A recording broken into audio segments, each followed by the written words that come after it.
Greetings, citizens of Nindie Nation! The April showers have showered and the flowers of May have bloomed. Now it's time to get ready for summer, and just like the upcoming weather, the Nindies we're discussing today are bringing the heat.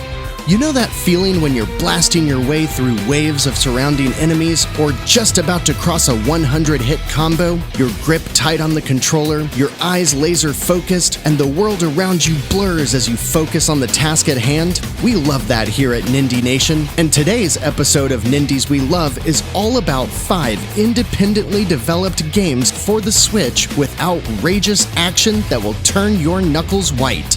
Stick around at the end to hear more about Nindie Nation, and don't forget to like and subscribe. For now, though, let's look at 5 adrenaline-pumping Nindies that are bound to keep your Joy-Cons synced.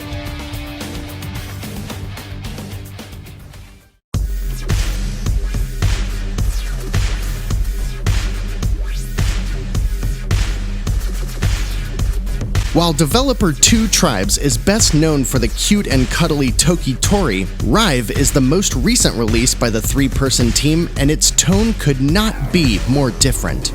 As a space trucker who winds up on a hostile alien ship, your job is to guide the wisecracking protagonist back to safety by any means necessary. And when I mean any means, I mean by blowing up everything that moves and most of the things that don't. Rive is a 2D action platformer, kinda. Sure, you drive a Blaster Master-like vehicle through a series of mostly linear levels, but you can shoot in 360 degrees and will spend most of your time holding off waves of attack drones or battling awesome set-piece bosses. While the situation is dire, the sound of explosions and the metal soundtrack are accompanied by action movie one-liners from your space trucker hero, and most of them are pretty funny. Rive is hard. You're gonna die a lot. Thankfully though, the difficulty is always fair, checkpoints are abundant, and the process of restarting any encounter is near instant. The on-screen taunts also help to quell any building rage as you prepare to try again. You'll start by tackling a 2 to 3 hour campaign with light progression by way of currency, scoring, and weapon upgrades, but after that's over, there's so much more. Boss gauntlets, challenge levels, multiple difficulties, and a very well implemented online leaderboard system all help to round out the experience. And if you haven't noticed yet, the game looks great, and it runs at a silky smooth 60 frames per second with 1080p resolution docked and 720p in handheld mode. Rive's overall presentation is excellent. It has fine-tuned shooting mechanics and more than enough content to justify its $15 price, but the game frequently goes on sale for as little as $1.49. At that price, it's a no-brainer, but we also think anywhere in between is perfectly reasonable for what you're getting here. If you want to blow stuff up and feel like a total badass doing it, you can't go wrong with Rive.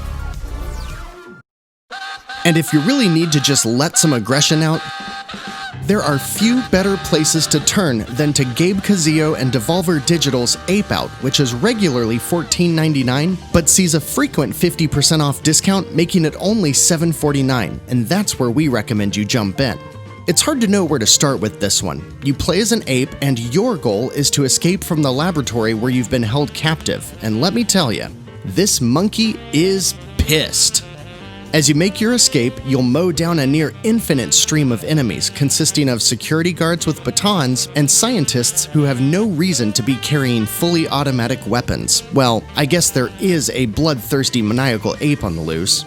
If you haven't heard, Ape Out has an entirely dynamic soundtrack that not only builds alongside the tension on screen, but is actually punctuated with your every move by a drummer who feels like he's sitting right beside you watching the chaos unfold. This approach to a soundtrack is incredible and the first of its kind. You'll plow through level after randomized level under the constant hail of gunfire, and the tension only escalates with each enemy you punch, throw out of a skyscraper window, use as a human shield, blow up with rogue explosives, or any other manner of bombastic capabilities, all with the use of only 2 buttons for punch and grab. Ape Out is also drenched in style, with striking colors and numerous visual cues that will help you keep your bearings as the mayhem unfolds. The aesthetic provides just as much style as it does function. The entire presentation of Ape Out from start to finish is fantastic, and it includes plenty of extras to keep you coming back for more of that gameplay that is oh so satisfying. At $15, Ape Out is a great title. At $7.49 though, it's one of the best ways to cause unmitigated destruction and have a blast at the same time.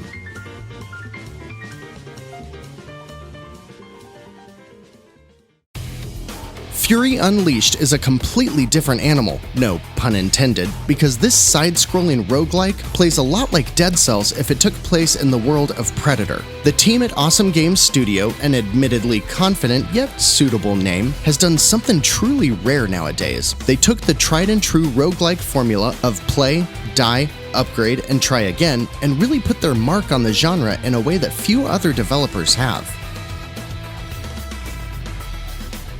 Fury Unleashed takes place inside of a living comic book populated by an abundance of creatures, including jungle-themed monsters, wizards, demons, and all matter of dark fantasy beings that really just want you dead. The gameplay is mostly a run and gun, but as you can see, the randomly generated levels are laid out in a grid format, so you'll be doing some light exploration while you're working your way to the next page, as it were. And during that time, there's a ton to do. Find blueprints for new weapons, various single-run armor is scattered about in treasure chests, there are room challenges ranging from combat gauntlets to platform races, and each world has at least one outlandish boss that is always a treat to take down. You earn points to use in an exhaustive skill tree, there are over 100 wildly unique weapons, and you'll build an arsenal of special abilities that run on a cooldown to add more fuel to the fire. All of this lends to a frenetic action exploration game with a gameplay loop that will immediately suck you in and have you begging for just one more run. Everything about Fury Unleashed is built to keep you on your toes with a constantly changing world that requires you to use all of the abilities and weapons you'll unlock to tackle each situation, and the comic book theme of the game is expertly woven throughout. Like Dead Cells, Fury Unleashed is a bit pricier at $20, and since it's only been available on the Switch since May, any discounts thus far have only been about 15 or 20% at the most. However, also like Dead Cells, Fury Unleashed can be a great way to kill a few minutes or a 50-plus hour game that you'll chip away at over the long run, and the randomized elements will ensure that there's always something new to experience.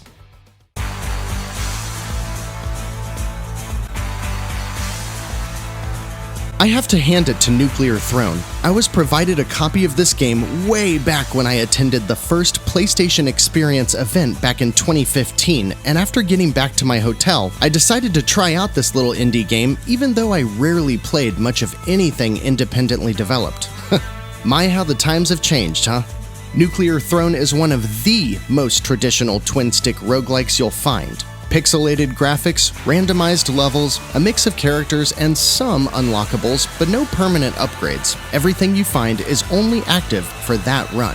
What makes Nuclear Throne so great though is how well tuned the entire experience is and how great the weapons feel. To me, Nuclear Throne is the gold standard for anything top-down twin-stick shootery, if that's a word.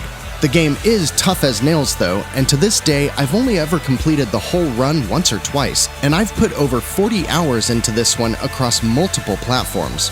Of the platforms I've played, I think Switch is where Nuclear Throne shines the brightest. The colors pop well on the handheld's screen, and for some reason I just seem to get much further in each run regardless of if I'm using the Pro Controller or the Joy-Cons. It just feels great on the Switch. Nuclear Throne is a weird little game based on obtaining various mutations and battling your way through a post-apocalyptic wasteland. It includes multiple biomes, such as city streets, the sewers, and weird alternate dimensions, but the action never lets up, and even after it's beaten you down, it's always encouraging you to try one more time to see if you can make it to the Nuclear Throne.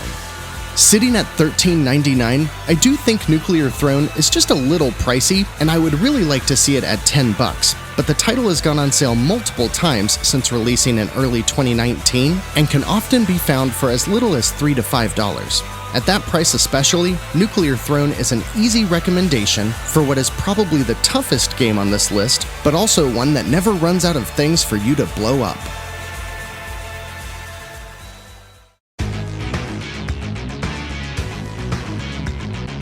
And last but certainly not least on this list is a love letter to Contra, one of the original high-octane action games. The team at Joy Masher does their inspiration justice with Blazing Chrome, a 16-bit styled run-and-gun with an endless supply of hostile aliens and a band of mercenaries hell-bent on saving the planet from total annihilation. There are elements of Blazing Chrome from all kinds of run-and-gun titles, including games like Gunstar Heroes, but the clear comparison is to 1992's Contra 3: The Alien Wars for the Super Nintendo. The world is on fire and things are only getting worse, but you're determined to blow up everything that crosses your path as a gun-toting mercenary, a mohawk-wielding cyborg, or one of two ninjas that trade their guns for a sword, which really changes things up and in a great way. There are overall 5 stages for you to rid of those pesky aliens, but some are much longer than others, and the final stage is just as long as the 2 that came before it. You'll ride on hover bikes, skydive through tunnels, and run left from right, or right to left after you unlock mirror mode, leveraging an arsenal of up to 4 different weapons depending on the character and difficulty that you choose.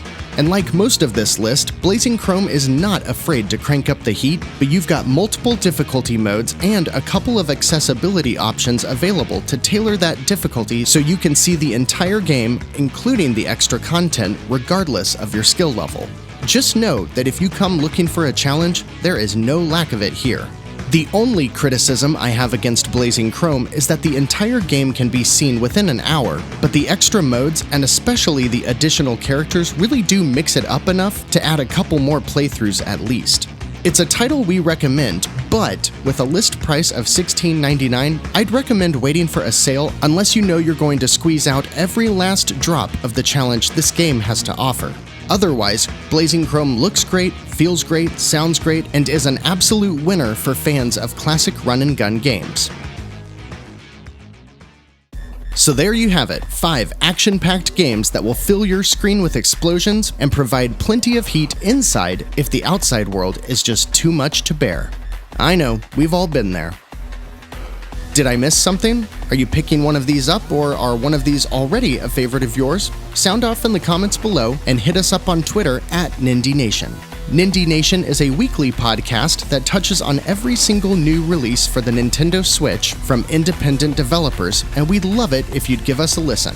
In addition to the new releases, every week we find you the best deals available on the best indies the eShop has to offer. Think of it as return on investment, but it doesn't cost you a thing to listen. If you don't want to listen, that's cool too, because each podcast episode is made available as a video as well, so you can see footage of every single game we cover, and you can find that alongside a bunch of Let's Plays and other videos just like this one over on the Nindie Nation YouTube channel. Thanks so much for checking out some indie games with us today. If you liked this video, give us a thumbs up and subscribe if you'd like to see more content like this in the future. We'd love to have you. Until next time, I'm Jeff. This has been Nindies We Love, brought to you by the Nindie Nation Podcast. And if you're looking for some balls-to-the-wall action, we hope this video helped you find just the thing to keep your Joy-Cons synced.